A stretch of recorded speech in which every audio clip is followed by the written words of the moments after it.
একে তো ছিল জামাই ষষ্ঠী, তার উপরে আবার চলছে ফুটবল ওয়ার্ল্ড কাপ, আর এই বছরই ছিল আমাদের প্রথম জামাই ষষ্ঠী। তাই আমার মায়ের একটাই আবদার, আমার একমাত্র জামাইয়ের যেটা পছন্দ সেটাই কিনে দিতে হবে। সেই মতো জামাই ষষ্ঠীর দুদিন আগে বেরিয়ে পড়লাম কেনাকাটা করতে। প্রথমে ট্রেনে চেপে চলে এলাম বালিগঞ্জ। সেখানে কিছুক্ষণ অপেক্ষা করার পর মায়ের একমাত্র জামাইও এসে গেল। তারপর সোজা চলে গিয়েছিলাম গড়িয়াহাটে। নিজের জন্য কিছু ড্রেস কেনাকাটা করে পৌঁছে গিয়েছিলাম বাজার কলকাতায়। জানো তো, আমাদের এত বছরের রিলেশনে অর্ধেকের বেশি সময় আমি ওর জন্য ওয়েট করেছি, ও আমার জন্য ওয়েট করেছিল, সে তো আরেক কীর্তি। সে গল্প না হয় অন্য কোনো দিন বলবো। আমাদের দুজনেরই অন্যের জন্য শপিং করার বিশেষ কোনো অভিজ্ঞতা ছিল না, নিজেদের জন্য যা একটু আধটু কেনাকাটি করতাম। তাই কাকার জন্য জামা কিনতে যাওয়ার আগে আমি ওনার একটা জামার মাপ নিয়ে গেছিলাম, আর সেই মাপ ধরেই কেনাকাটি করেছিলাম। আর জানো তো, এত হিসেব নিকেশ করে নিয়ে যাওয়া মাপটা কিন্তু একদম কাজে লেগেছিল। জামাটা একেবারে পারফেক্ট ফিট হয়েছিল।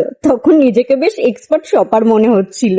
যাই হোক, সব কেনাকাটা শেষ করে একটু খাওয়া দাওয়া করে বাসে চেপে চলে গিয়েছিলাম ধর্মতলা, কারণ মায়ের সেই বিশেষ আবদারটাও তো পূরণ করতে হতো। আশা করি এতক্ষণে তোমরা বুঝেই গেছিলে সেই পছন্দের জিনিসটা আসলে কি ছিল। প্রায় 1 ঘন্টা ধরে ঘুরে ঘুরে শেষমেশ ওর মনের মতন একটা জার্সি খুঁজে পেয়েছিলাম। ওখানকার খুব বেশি ভিডিও শেয়ার করতে পারিনি, কারণ একে তো প্রচন্ড গরম ছিল, তার উপর মার্কেটের ভিতরটা এতটাই ভিড় আর গুমট ছিল যে আমার শরীরটা একটু খারাপ হয়ে গিয়েছিল।